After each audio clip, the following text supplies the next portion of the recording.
hörmetli cemaat, bizning izgi amellerimizni devam ettik.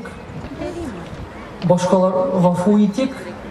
G'afu etsek, g'afu etigiz, g'afu etilirsiz, marhamatli bo'ling'iz, marhamatlilik ko'rarsiz inshaalloh. Alloh subhanahu va taolo qilgan namozlarimizni, tutgan ro'zalarimizni, bergan fitr sadaqalarimizni qabul etsin.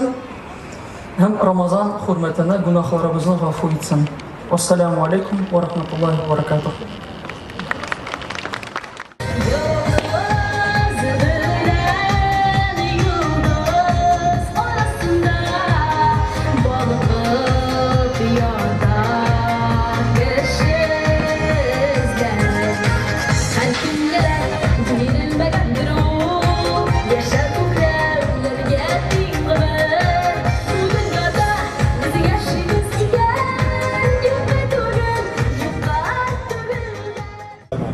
Здесь вы можете на площади увидеть по бокам стоят ящики для садака. Все средства, которые сегодня будут собраны, пожертвованы вами, все они пойдут на помощь для беженцев с Украины.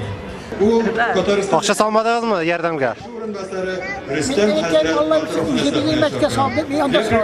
Bunda kimga gidersen bilesiz misin?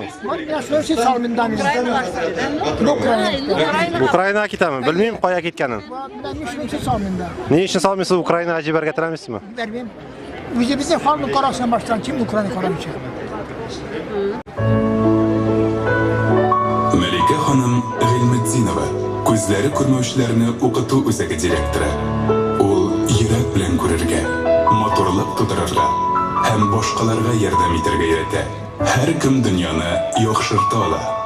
Ramazon izgilik qilar va oshiramiz.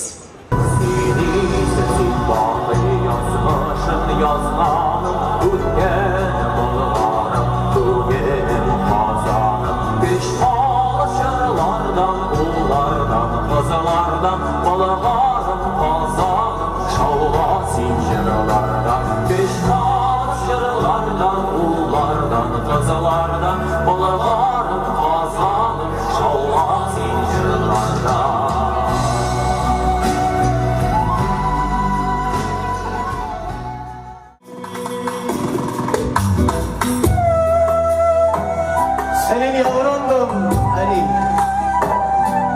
göz bebeğindim Ali. Artık değil ki yoksun yanımda. Sana karşı hatalarım oldu ve isyanlarım oldu. Kalbini kırdım, kalbini acıttım anne. Vallahi billahi hesabım zordu. Sonsuzlaş geri gelişe gerisin tevbege.